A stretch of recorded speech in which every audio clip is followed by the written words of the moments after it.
All right, let's jump right into this explainer. Today, we're putting the RBL Platinum Delight credit card under the microscope to see if it's truly the ultimate tool for maximizing savings on your weekend shopping. We're going to find out if the rewards actually live up to the hype, or if hidden caps and exclusions totally water down the value. Here is our roadmap for today.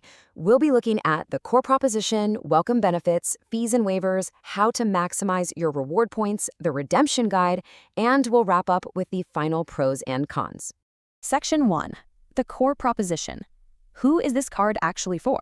So first things first, is this card even right for you? Honestly, you just need to look at your past few credit card statements. Are you dropping cash on big dining bills, grocery hauls, and mall trips during the week? Or does all that heavy spending usually happen on Saturday and Sunday? If you're nodding along because you lean heavily toward the weekend, well, this card is positioned specifically for you. RBL essentially built the Platinum Delight to offer flexible reward points that offset your everyday lifestyle expenses. But the entire engine driving those savings is built around your weekend spending habits. Section 2. Welcome benefits and offers. Unlocking your activation gifts. Right out of the gate, they try to hook you with a pretty generous welcome gift of 4,000 reward points. And spoiler alert, when we do the math on redemptions a bit later, you'll see that these 4,000 points hold a very specific monetary value that practically wipes out your initial cost for getting the card. But hold on, they don't just magically appear. You've got to unlock them. Step 1, you must pay your annual membership fee by the due date. Step 2, and this is super crucial, you have to make a valid retail swipe within the first 30 days of the card being issued. Hit those two criteria, and boom, your bonus is credited within 60 days. Section 3. Fees and waivers explained. The true cost of holding the card.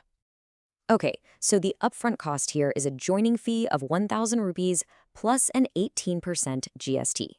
The renewal fee for year 2 and beyond is exactly the same.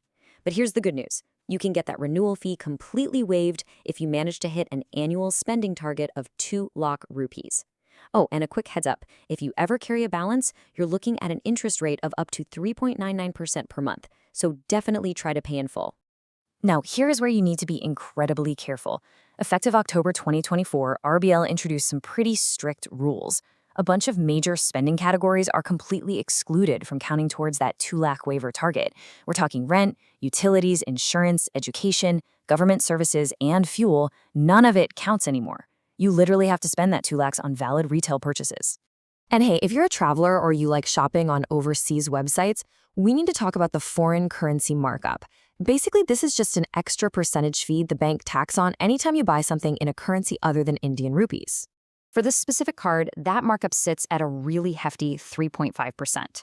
Plus, if you ever use this card to pull cash from an ATM, which please don't do, you'll get hit with a cash advance charge of 2.5% of the withdrawal amount, or 500 rupees, whichever is higher. So yeah, international usage and ATM runs are heavily penalized here. Section 4. Maximizing your reward points. Weekday versus weekend earning rates. This is where the card establishes its real value with a very clear 2-tier split. On a normal weekday, you're earning a base rate of 2 reward points for every 100 rupees you spend. But on Saturdays and Sundays, that rate instantly doubles. You get an accelerated 4 reward points per 100 rupees spent. But, yep, there's a catch. Your accelerated weekend earnings are strictly capped at a maximum of 1,000 points per month. The moment you hit that ceiling, your weekend shopping drops right back down to the standard weekday rate. Kind of a bummer, right? To help soften the blow of that cap, they do offer a fantastic milestone bonus. You can bag an extra 1,000 bonus points every single month, just by making 5 separate transactions of 1,000 rupees or more. Just remember, those can't be in the excluded categories like utilities or rent. And real quick, while fuel won't earn you points, you do get a 1% fuel surcharge waiver for swipes between 500 and 4,000 rupees, capped at 150 rupees a month.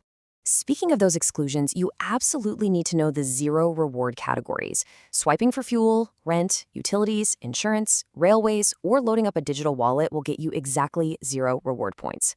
This card basically demands to be used strictly for retail, dining, and general shopping. Section 5. The Rewards Redemption Guide, Cashing Out Your Points. Let's just cut right through the complicated math. Every single reward point you've earned is worth exactly 25 paisa. So, a quarter of a rupee. Going back to that welcome bonus of 4,000 points, at 25 paisa each, that gift is worth exactly 1,000 rupees, which beautifully cancels out your first-year joining fee. You can easily redeem your points on the dedicated RBL rewards portal for things like flights, hotels, mobile recharges, or shopping vouchers. But here is the major sting. They charge a flat redemption fee of 99 rupees plus GST. Luckily, that fee is only levied once per day of redemption, so the absolute smartest move here is to hoard your points and cash them all out on the exact same day. Section 6. Final pros and cons. The ultimate verdict. Let's look at the big picture. On one hand, you've got that solid 4,000-point welcome bonus, those awesome 2x weekend multipliers, and a totally achievable monthly milestone bonus. But you really have to weigh those against some pretty strict realities. Monthly reward caps, a brutal 3.5% Forex fee, annoying redemption fees, and massive category exclusions that make hitting that 2-lock fee waiver a lot tougher than it looks. At the end of the day, you just have to look at your own wallet.